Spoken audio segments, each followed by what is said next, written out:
On se retrouve dans ce nouveau vlog qui sera différent des autres puisque tout sera en anglais.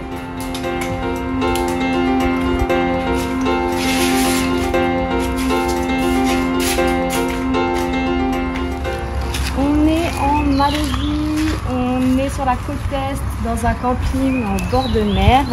On fait un workaway pendant 10 jours, c'est-à-dire qu'on est hébergé gratuitement au camping et en échange de quelques heures de travail par jour.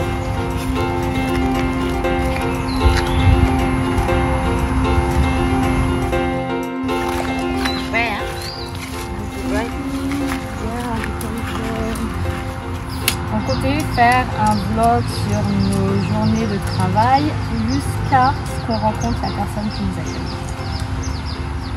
She's the voice that tells us whether we're going to take an hour to get home or more than an hour. She's now become the radio traffic report icon. When I first heard that she was caught in the tsunami in Sri Lanka and survived, I could not believe it. But today, Priscilla Patrick is here to tell her story. Take two. Okay.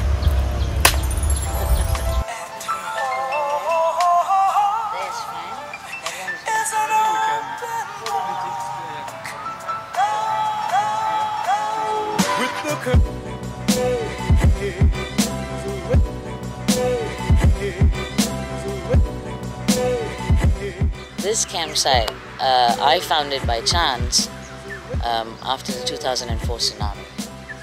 And I wanted, let me see, it happened on the 26th of December. I got back on the 28th or 29th. I went back to work on the 5th, and my boss said, "What are you doing at work?" I said, "I didn't apply for leave." He said, "No." Yeah. So, and then I took time off the following month, and I said, I have to get back into the ocean before that whole incident scares me and keeps me away from the ocean. So I came back, and I was with a friend, two friends, and we were driving, and we saw this place. We said, "Yeah, we'll figure it out here," you know. And in the morning, we got into the water and made peace. This is not the Indian Ocean, this is the South China Sea. How long time after the tsunami? About a month. Crazy. 1 month after you were like swimming. Yeah, in here. Yeah. In here, and we can say that here it's not the flattest sea we can see. No, it's this is the like South China Sea, waves and currents, and even me, I didn't swim here. Yeah. Okay. Yeah, no, I just had to go in, dip myself, sit inside there up to this high, dip my head in, and yeah, it's not the ocean's fault. It's just nature, you know.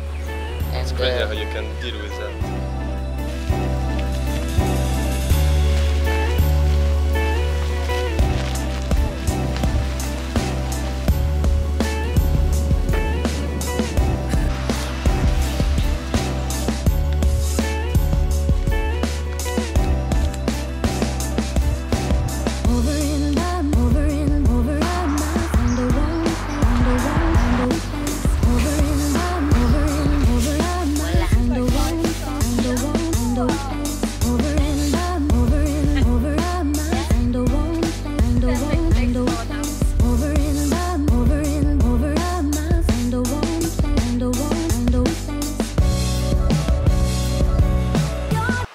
$280,000 people died that day.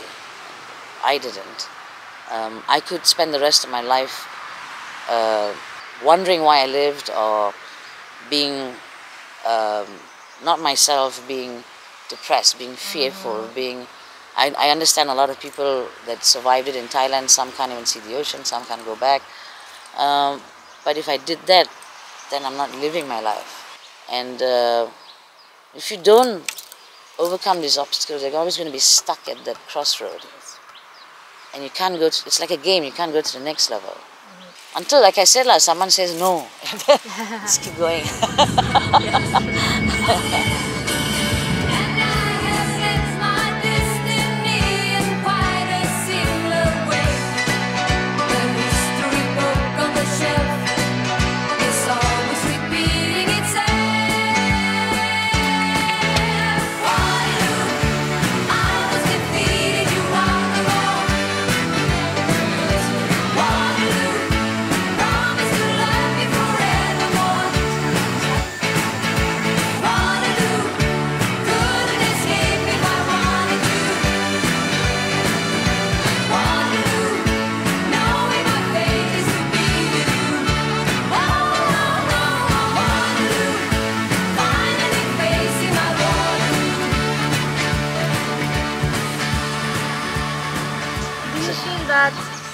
the tsunami, you enjoy more the little things? Oh, for sure.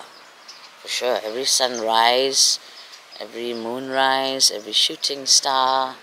I'm always thanking God for my eyes, for my hands, my legs, my willpower, my strength, my mental strength. Because when you live a life as I'm living in solitude, alone, I don't have a partner, I don't have children, you have you. You can be your greatest fear, your greatest demon, but your best adventure as well.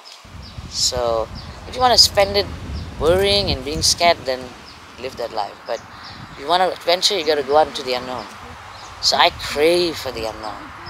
I love the unknown because I know me. I know how I will deal with it, you know. But I don't know what's out there. But let's just go, you know. And like Africa, my favorite continent, sleeping in the national parks and opening the zip and as a hippo, you're like, okay, you know, that experience was another mind-blowing experience. If not for the full moon, I wouldn't have recognized the hippo. And as after she grazed and walked away, I came out of my tent and I marked my territory and peed around my tent. No way! Yeah, TIA, this is Africa. Hey, I mean, I think that freedom that I built for myself, without any financial aid, with a lot of sacrifices, that freedom that you have, that I created for myself, that's the one that turns me on, keeps me ticking, keeps me waking up to catch the sunrise. Yeah.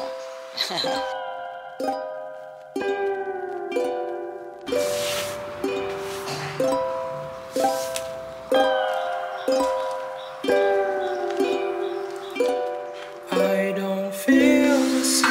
I'm trying to find a way to ease my pain.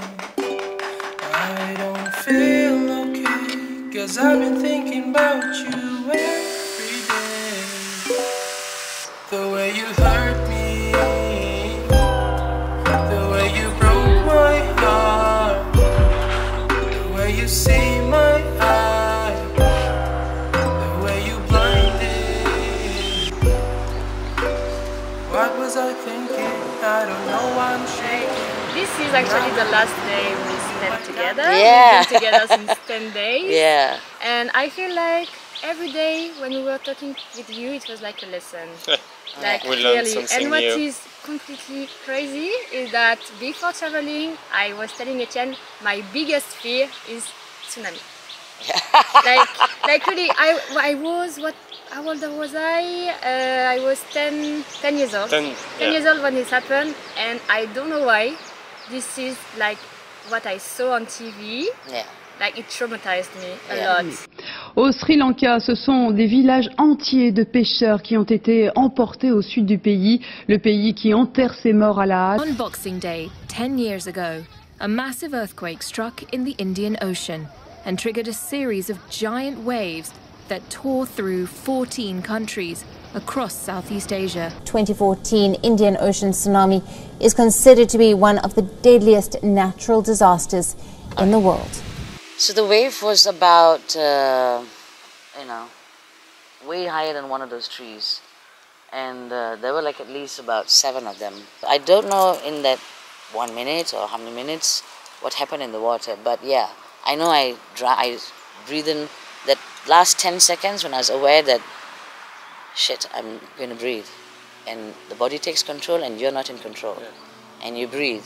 And the next thing you do is you cough.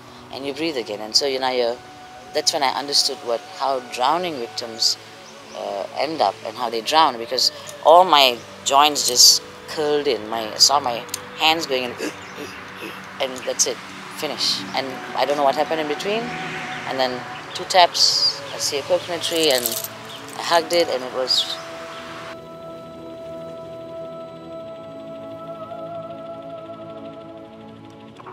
Yeah, I mean, everything was in silence. I think my body was in shock.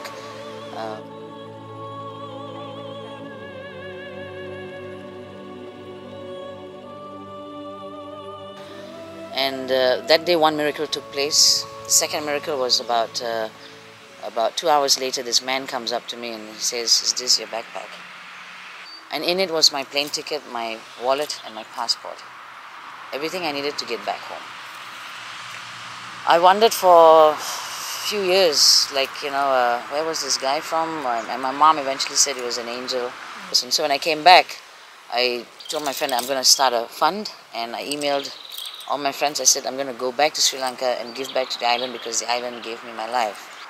I saw everything that happened 1 year later, and I stayed back where it happened for me because now I had new memories over the old memories.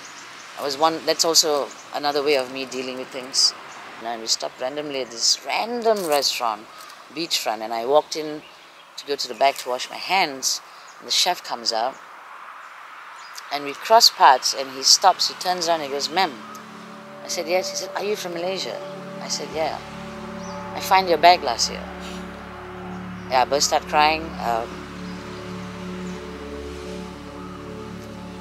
I hugged him.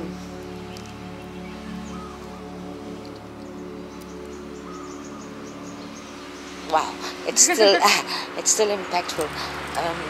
Yeah, so then he made me my favorite carbonara pasta, and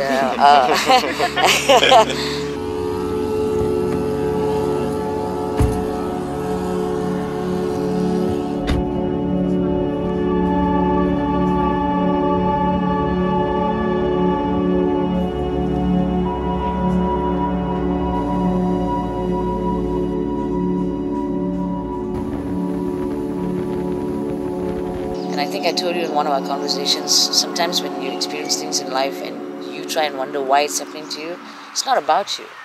It's about the other person. That person needed to cross paths with you, and then that person takes a bit of you with them and spreads it around with other people. And you don't realize it. For you, it's just another day. It's an experience that you're sharing. You don't know the impact that you've left with other people. And you don't know the impact that you're going to leave with other people when you tell the story. And you're going to see life differently. Both of you are going to see life differently, you know. And for that, thank you for picking Cosmic and coming here.